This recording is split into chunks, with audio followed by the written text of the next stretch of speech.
Like many American citizens, a group named the American Auto Worker Ownership Committee, representing many full-time and retired UAW auto workers, salary, and vested stakeholders, are skeptical that conventional approaches to saving the U.S. auto industry will address the root causes of its collapse.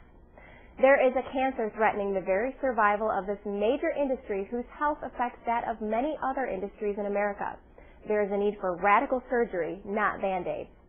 They think the key to curing and restoring the competitiveness of the U.S. auto industry is to maximize the ownership opportunities and responsibilities of all workers, from the assembly line to top executives in the companies. Their proposal is available on their website, www.employeeownedauto.org.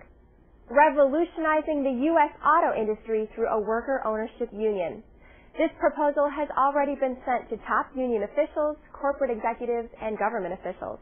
In Washington, they are represented by Congressman John Conyers, former Congressman Walter Fauntleroy, and Norman Kurland of Equity Expansion International.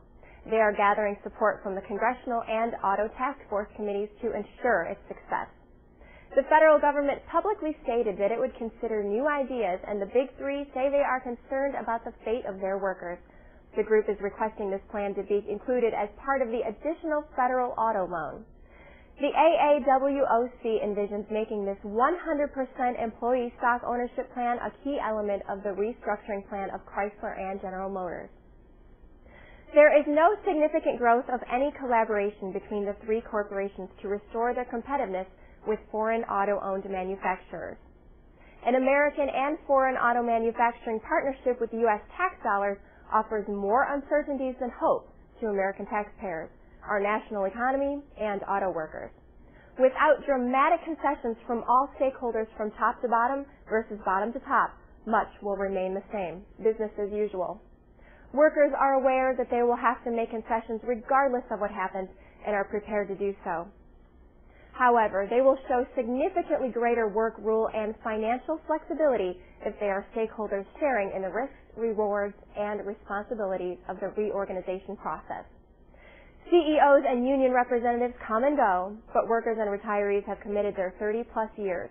Workers have invested their sweat and tears. For many, their jobs are all they have. Retirees only have their pension promises that are now threatened to be eliminated. In addition to the automakers' proposed plans, a more comprehensive and participatory approach is needed to correct many of the mistakes of the last 25 years.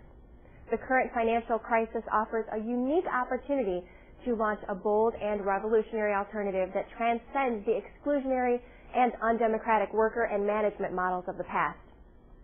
The model they offer can be the catalyst for other manufacturing companies and serve as the leading edge of a long-term recovery plan for the U.S. economy.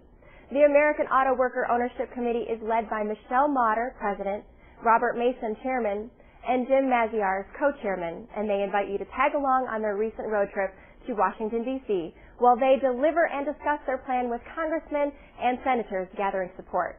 These opinions do not reflect the opinions of myself or of Fox Toledo or its employees.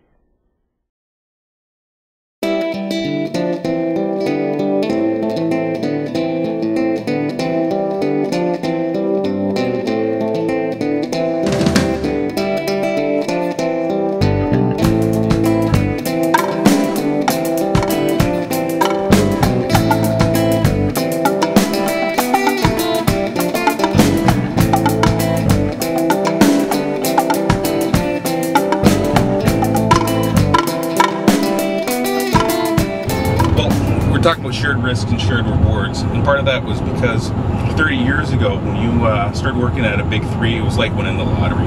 It was employment for life, and it was very much low risk. Lately, large companies, that risk and reward system's kind of been inverted. Now working at a large company is taking on much more risk. Unfortunately, there is no shared reward. Large companies these days typically don't have the ability to change quickly to international conditions, change rapidly to changing market variations, and it's employees with the long tenures that unfortunately have to bear the brunt of that. Now, typically when we start talking about ESOP, one of the pushbacks is that managers manage and employees work, and employees could never run the company. And that's true that employees wouldn't run a company necessarily inside of an ESOP, but they would have significant input into some of the decision-making processes. And I believe that the employees, the ones that are tenured, that will be there for 30 years, by the nature of them being long-term employees and having to share much more risk, are much more apt to make long-term decisions that help improve the viability of the company. Whereas unfortunately, an average CEO's tenure inside the United States is only 3 to 5 years. They have a vested interest to make sure that the long-term viability of the company is second really to the short-term profits that they garner. So it's very important for a CEO in the short term to manage this situation, to tactically have a good response to market conditions that are happening today, but the employees are the ones that have a long-term vested interest in ensuring that there's viability within inside the company and long-term growth. So having a collaboration of the two, having some short-term interest to be able to manage cash flows and be able to manage the day-to-day market, while at the same time creating a strategic plan that allows for long-term growth, is a perfect synergy of both the CEO and the employee.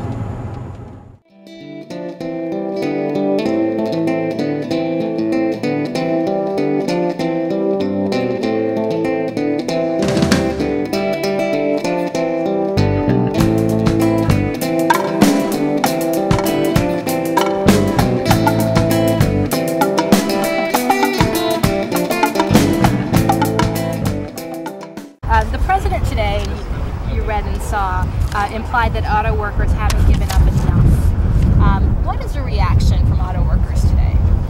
Well, from my perspective, I believe that he's probably correct. But in addition to that, I would add that I believe the International Union needs to step back and open up and say, yes, if we do take additional concessions, we need to also get something in return, and that I would say needs to be stock ownership into the company, so that when they do become viable, then they get their concessions back in a different aspect. But as Steve was asking you, what do you think they're talking about on the auto floors right now? What are they saying? Well, they may be scared. They may be scared and of the unknown, and maybe think, oh, I've given up enough. Are the upper management going to give in addition? And yes, I think with what has occurred today, there will be much more concessions from the top. In addition, there needs to be, not just from the bottom to top, it needs to be from the top to the bottom. It needs to be both sides of the table need to meet and make the concessions that is needed to make the companies viable for long term, not just short term, a band-aid to fix the mistakes.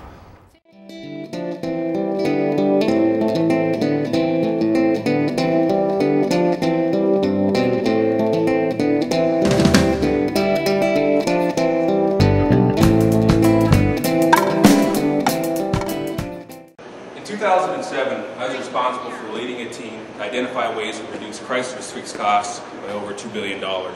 We were successful, but had we had the flexibility that an ESOP provides, it would have been a much simpler task. When I first heard of ESOPs, I wasn't convinced they'd actually work for the automotive industry, but as I became familiar with them, learned the facts, I started to understand how powerful a tool employee ownership could be.